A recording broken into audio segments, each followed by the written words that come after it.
What's up, you guys, and welcome back to some more rSlash Real Talk Stories with your boy RT and my dude Dale. You guys, today we're going to dive into some real talk, true off my chest stories, where OP finds out that his girlfriend is pregnant with his child, or his alleged child. He also finds out that his girlfriend's been cheating on him. You guys, without any further ado, let's find out what's going on, y'all. I, male 22, was told by my girlfriend, 19 of 1 year, that she cheated on me. I was going to leave her, but literally 3 days later, we learned she was 2 to 3 weeks pregnant. It is for sure my child and I don't want to keep it, but she decided to keep it. I don't know what to do. Our relationship is already not perfect, so yeah, I also have the possibility to be an absent dad on the birth certificate, but I find it kinda selfish to leave a child without a father figure, and I might want to see him at some point. I can't sleep. My thoughts are cloudy, and I escape this all with weed and alcohol as my coping mechanism. Please help me get my mind straight. First and foremost, this sucks. I mean, let's just be honest. This type of a situation sucks. It's unfortunate that it's too often that we see these types of situations in modern day society, where there is seemingly no such thing as faithfulness. There's no such thing as loyalty in a relationship. In a lot, not all, absolutely not all, but in a lot of relationships amongst modern society. OP, what I would do if I were you, first and foremost, you need to go ahead and toss out that alcohol and the weed, because that's not doing anything but clouding your judgment. I know you're using it as a coping mechanism. However, what you need to do is deal with this situation head on, head first, like a man. You need to step up to the plate and figure out what it is that you're going to do, but you can't do that when your vision and your thought process is clouded by alcohol and weed. You need to be able to see 110 steps ahead of you, especially when there's a child involved. So that's what I would do first and foremost, OP. The second thing that I would do, man, is, you know, my dad always joked around and said, but it remains true. I've heard multiple people say this: mama's baby, daddy's maybe. Get a paternity test to legitimize your paternity. Get a DNA test to legitimize your paternity. You know what, OP? You need to go get a DNA test to solidify whether or not this child is yours. We already have been told by yourself that your girlfriend cheated on you with somebody else, and that's awful. That's an awful situation. So she's put you in between a rock and a hard place with the fact that, number one, she cheated, and number two, she's pregnant. And there's no telling whose child it is, because you don't know all of her activities, all of the things that she's been involved in, obviously, since you're just finding out that she's been cheating on you. So you need to solidify paternity. That way you can make the best educated decision for yourself and for the child that is coming into the world. And once you solidify that paternity, you need to go ahead and establish boundaries. If the child is yours, you need to establish boundaries with your girlfriend, hopefully your ex-girlfriend.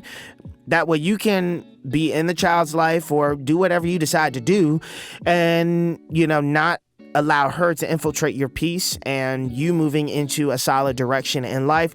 And if the child turns out not to be yours, then you need to make the very easy choice of just totally dipping out on this chick and leaving her for the streets. I'm sorry, I'm just being I'm just being straightforward and upfront with, you know, what it is that I'm saying. I mean, because it's the God's honest truth. That's just the way that it is.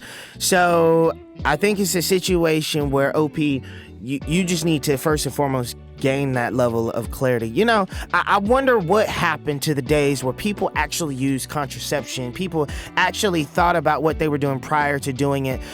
People actually, you know, being loyal and faithful. People waiting until marriage. You know, I don't understand why people don't think about the fact that, yes, it's very easy to become pregnant, especially when you are not even trying to protect yourself. So if that's not something that you want to do, you need to take the steps to prevent that from taking place. But it seems like in modern day society, people just don't care about getting pregnant and seemingly just becoming single parents, single fathers, single mothers, deadbeat dads, deadbeat moms. People just don't care about that kind of stuff. So it sounds like this is another one of those situations where there is a single parent situation developing, as well as a potential deadbeat dad, deadbeat mom type of situation developing as well. So this is unfortunate when it comes to the life of the child, as well as OP, yours and your ex-girlfriend's prior relationship.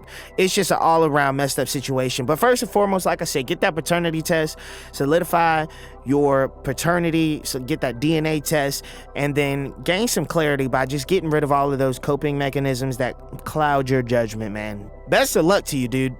My wife cheated. She told me directly after it happened. She said she needed freedom and that I oppressed her due to dating at a young age. She was 19 and I was 27 when we met. Now she's 24 and I'm 32 and we're married. She said she needs to get out there and sow some oats. I compromised and opened our relationship, though I don't actually want anyone else.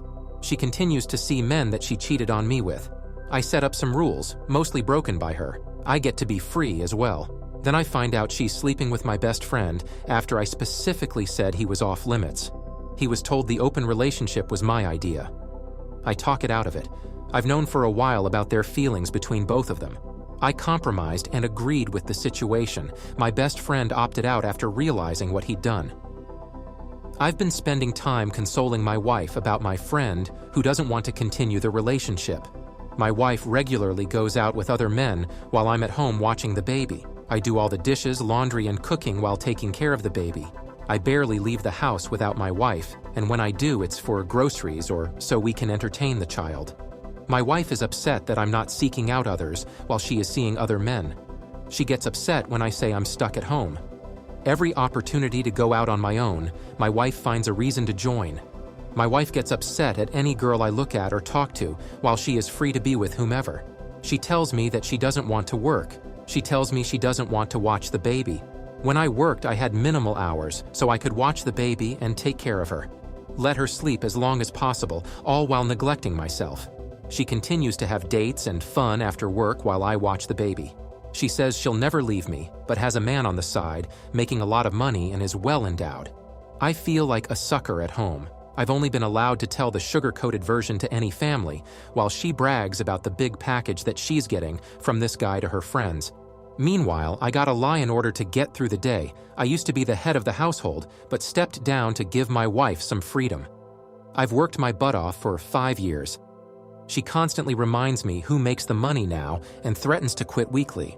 Now I feel like I've lost control in my life and it is spiraling down. OP, you have definitely lost all control in this situation. You could have gained control and taken the lead of this situation and put things back into place at the moment that your wife came and told you that she was cheating. That's when you should have shut it down. You should have put your foot down. You should have regained control of the entire ordeal. However, what you did was you gave her a get out of jail free pass. She told you she was cheating. She told you she wanted to open up the marriage. All you did was turn around and give her a legitimized way to continue to cheat. And it ended up backfiring on you because she went and hooked up and was messing around with your friend, who you clearly said was off limits. But obviously, cheaters going to cheat and they're going to do what they want to do anyways. So you lost control, and you definitely could have regained control at that particular moment. However, OP, it doesn't sound like you even vaguely tried to gain control of the whole situation. I mean, you became a sucker at the point where your wife was allowed to go out and continue to cheat. You said you feel like a sucker. You are a sucker, especially because you allowed your wife to continue to go out and cheat and continue to go out and receive the package that she is, bragging to her friends about, the well-endowed package that she's receiving from, a gentleman that is heavily involved with your wife in an intimate way. So you've lost seemingly all control. Your wife is manipulating you. Your wife is taking full advantage of you. The fact that your wife is threatening to quit her job and saying that she doesn't want to work and do all these things and threatening to quit and all of that, she is totally taking advantage of you and the situation. She's having her cake and eating it too. What's happening here is just very simple, and it's common in these types of situations, I feel, where you have someone who's in their late 20s, early 30s, who has married someone who is 19, 20, 21, in those very, very early adult years. What's happening is, OP, you married a teenager who had not yet experienced life, who had not yet sown her oats, who had not yet expressed herself in various ways or explored life to figure out exactly who she is or what she wants. So now she's grown to be resentful of that, and she's taking it out on you in these very, very disrespectful and unhealthy ways. So the only way that this can be resolved is for you guys to come down to the table to try to find a compromise. Maybe this is just the end of your marriage. I don't really see this getting any better, in my personal opinion. I think that this is as good as your marriage is, maybe until she gets to a place where she's in her late 20s or early 30s, where she's, you know, in a mental state where she is content with doing life in a mature way, where she doesn't necessarily have to do all of this teenage, young adult type activities. However, I just don't know. You have married someone who I feel was just not ready to be married. You know, I don't know exactly how you should deal with this situation. However, OP, I don't see this marriage getting any better anytime soon. Now, I could be wrong. I hope that I'm wrong in this particular situation. However, it seems like right now you might be in the best situation to turn around, get yourself a job, file for divorce, keep it pushing, maybe pursue marriage counseling prior to, but it just doesn't seem like this is going to get any better. Me and my girlfriend, both 26, have been dating for 3 years now. My girlfriend is a huge Taylor Swift fan and was really excited when she found out Taylor would be performing at the MetLife Stadium right near us. I decided to surprise her with Taylor Swift concert tickets since I knew she really wanted to go. I called in sick the day the tickets dropped and waited in the Ticketmaster queue for 2 hours. Finally, when it opened up, I bought 2 seats for $400 each, presumably one for her and another for me. When she came back from work that night, I surprised her with the tickets and she was ecstatic. However, when I claimed I was excited to go with her, she got very confused and claimed she thought the 2 tickets were for her and her best friend, who is also a big Taylor Swift fan. I was very disappointed since I believed that this was an experience we could do together, and it would be something we would remember for the rest of our lives. My girlfriend could tell I was upset and said she would be happy to go with me instead. I told her she should go with whoever she wanted to go with more, and to not go with me just because it was what I had planned. After hearing this, my girlfriend immediately called her friend and told her that they were going to the Taylor Swift concert together. I told my girlfriend that if her friend wanted to go with her, she had to pay the $400 for the ticket, and her friend agreed to. While my girlfriend and her friend went together and both had a great time, I felt betrayed since she chose her over me. While I know my girlfriend's best friend is a much bigger Taylor Swift fan than me, I was still excited to go since I've never been to a concert before, and I like to listen to some of Taylor Swift's songs. Like I said before, I also believed this would be a memory we could both remember together. Should I have done things differently and not given up my tickets so willingly? OP, it sounds like you are playing the passive-aggressive victim in this particular situation. You bought the tickets, you told her she could do whatever she wanted to do with them, you didn't clearly make it known that these tickets were for you and for her to go to see Taylor Swift. So now that she's turned around and decided that she wants to go to Taylor Swift with her friend, you're being passive-aggressive about the situation, about not getting what it is that you want. That's the problem with not being vocal from the front, from the get-go, from the jump, about what it is that you want. You should have said in your surprise, hey, look, I got you and I Taylor Swift tickets. And I'm sure that she would have been perfectly fine with you taking her to go see Taylor Swift. And 9 times out of 10, she wouldn't have turned around and been like, oh, well, I really want to go with my friend, because you made it clear at that point that these tickets were for you and for her to go see Taylor Swift.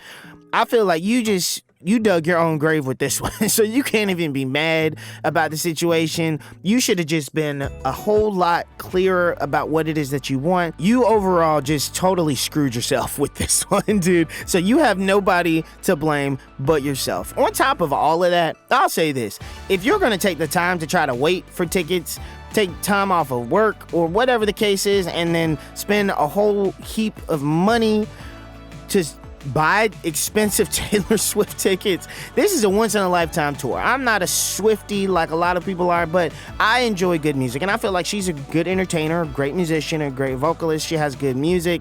So I would have been going to that concert, and I would have made it clear from the get-go, hey, look, these are from you and I to go and experience this once-in-a-lifetime tour and concert that will probably not happen again in our lifetime. I'm just saying, you guys. So I don't know, dude. You done messed up with this particular one, and you can't blame anybody but yourself. But you guys, y'all, drop down in the comment section. Let me know if y'all feel the same way. Let me know what y'all think that OP should have done when it came to these tickets for a Taylor Swift concert. Also, let me know if you guys are Swifties, if you guys like Taylor Swift, if you guys think she sucks, if you guys think that she's fantastic. What are your thoughts on the whole Taylor Swift concert, music, artistry type situation? Y'all, with all of the stories that we had up here today, you guys, y'all, please feel free to comment down below. Y'all, if y'all have enjoyed the video today, y'all, please be sure to press the subscription button as well as the like button. Hit the bell notification icon. That way you guys will be notified every single time I upload a brand new video to the community. You guys, I appreciate y'all's love and support. You guys, a huge percentage of the people who are watching the videos are not subscribed to the channel. You guys, it is free, it is simple, and it only takes one click of a button, you guys. So y'all, again, please be sure to subscribe to the channel, y'all. I appreciate you guys, and I'm excited to bring more content to the channel. Y'all, until next time, y'all, many blessings and much love.